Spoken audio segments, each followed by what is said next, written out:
The Lord be with you. A reading from the Holy Gospel according to St. Luke. That very day, the first day of the week, two of Jesus' disciples were going to a village 7 miles from Jerusalem called Emmaus, and they were conversing about all the things that had occurred. And it happened that while they were conversing and debating, Jesus himself drew near and walked with them. But their eyes were prevented from recognizing him. He asked them, "What are you discussing as you walk along?" They stopped, looking downcast. One of them, named Cleopas, said to him in reply, "Are you the only visitor to Jerusalem who does not know of the things that have taken place here in these days?" And he replied to them, "What sorts of things?" They said to him, "The things that happened to Jesus the Nazarene, who was a prophet, mighty in deed and word before God and all the people, how our chief priests and rulers both handed him over to a sentence of death and crucified him. But we were hoping that he would be the one to redeem Israel. And besides all this, it is now the third day since this took place." Some women from our group, however, have astounded us. They were at the tomb early in the morning and did not find his body. They came back and reported they had seen a vision of angels who announced that he was alive. Then some of those with us went to the tomb and found things just as the women had described, but him they did not see. And he said to them, "Oh, how foolish you are, how slow of heart to believe all that the prophets spoke. Was it not necessary that the Christ should suffer these things and enter into his glory?" Then, beginning with Moses and all the prophets, he interpreted to them what referred to him in all the scriptures. As they approached the village to which they were going, he gave the impression that he was going on farther. But they urged him, "Stay with us, for it is nearly evening and the day is almost over." So he went in to stay with them. And it happened that while he was with them at table, he took bread, said the blessing, broke it, and gave it to them. With that, their eyes were opened and they recognized him, but he vanished from their sight.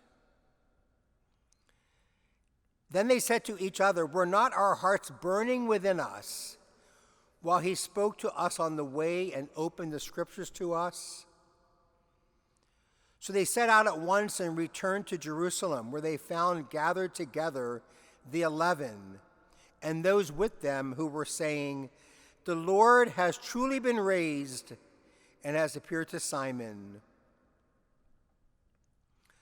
Then the two recounted what had taken place on the way and how he was made known to them in the breaking of the bread. The Gospel of the Lord.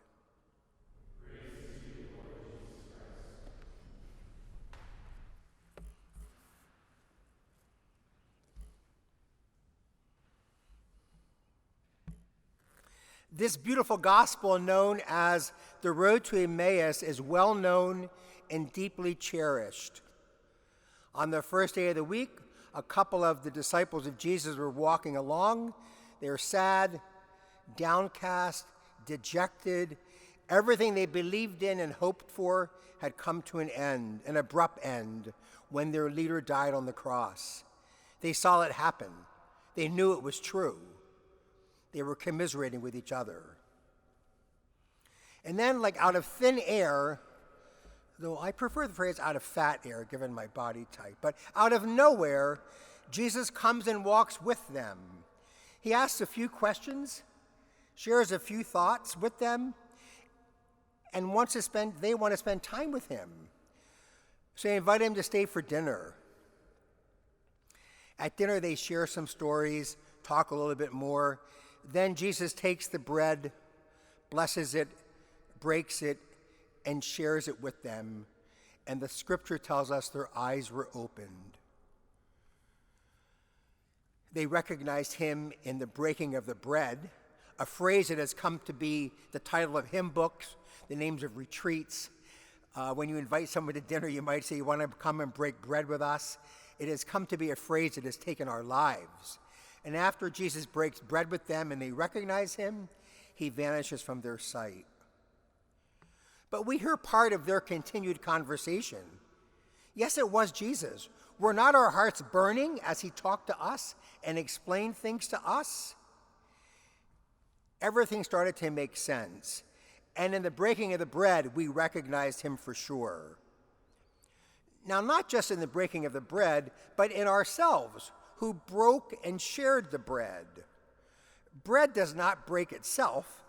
It is broken and shared by those with the bread. One even said, this phrase, breaking of the bread, will live on forever. When the disciples realized that it was Jesus who was with them and that he had been raised from the dead, they got up, ran to Jerusalem to share the news with the other disciples. The encounter with Jesus moves them to do what only an encounter with him could do, and that is run out and share the news with others. Now let's tell this story 2,000 years later. Some very close friends were walking in a park. They all had their face masks on and came upon an area where they could all sit and converse at appropriate social distance one from the other. They take off their face masks and they start talking. They're sad. They're dejected. Life as they had known it had changed, with no sense of how it would ever resume up again. They had friends who were ill, friends who had died from the virus. They did not like living in lockdown. They had grown to hate Zoom. They longed for face-to-face contact and wondered even if they could ever hug people again. They greatly missed going to Mass on Sunday, and they promised each other never again to look at the iPhone during a homily, even if it's a bad one. Anyone out there looking at their iPhone? While they were there, a stranger came along and sat down. He asked them what they were talking about and why they looked so sad and dejected. They looked at him like he was nuts. Are you the only person on planet Earth that has not heard of coronavirus? Almost overnight, it has spread to 185 countries. It has infected millions of people.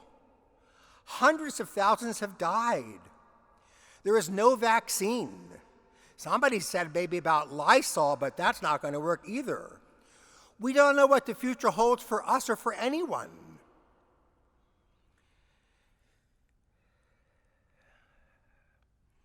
The stranger began to talk to them.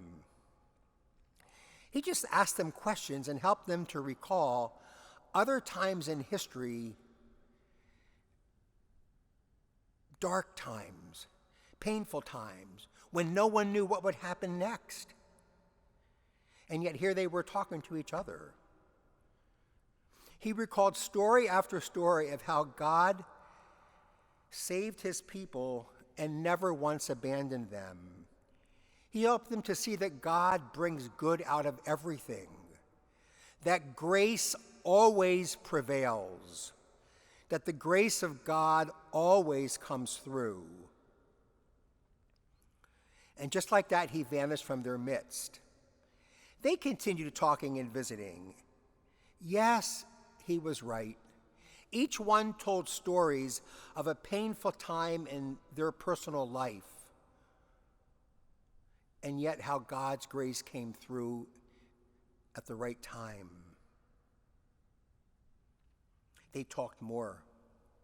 Yes, my grandmother told me a story of what happened at that time in the famine when there was no hope, and yet look. And they each told a story. They talked some more. Look at all the signs of kindness and goodness that are springing up everywhere in the midst of tragedy and darkness. People in Italy going out onto their balconies and singing to each other at night. Doctors and nurses and first responders sacrificing so much, even their own lives. People setting up sort of virtual parades, clapping and cheering for people who are first responders. Priests trying to find creative ways to be present to their people. The neighbor next door bringing food to someone who she knows doesn't have food. The more they talk, the more they realize that God's grace always prevails. They asked each other, when in human memory have the people of all the nations ever felt themselves so united, so equal, so less in conflict than at this moment of pain? We have forgotten about building walls. The virus shows us there are no borders. In an instant, it has broken down all the barriers and distinctions of race, nation, religion, wealth, education, and power. Maybe this solidarity that we feel as a result of the virus can teach us how to live now. My sisters and brothers, we are living in a very difficult moment, and not knowing how and when it will end makes it all the more difficult. Not knowing what life will look like after the pandemic makes us control freaks freak out. But the legendary Notre Dame football coach Lou Holtz once said this: "I don't know what the future holds, but I know who holds it." I don't know what the future holds, but I know who holds it. God is faithful. God is always faithful. Like the disciples that we heard about in today's gospel, who run to Jerusalem to share the good news, we too must do whatever is appropriate at this point to serve others at this time. We must share the good news that God is faithful, even if we have to do it by Zoom. And I have it on good word, by the way, that every hour on Zoom is 10 years off of purgatory. My sisters and brothers, God is faithful.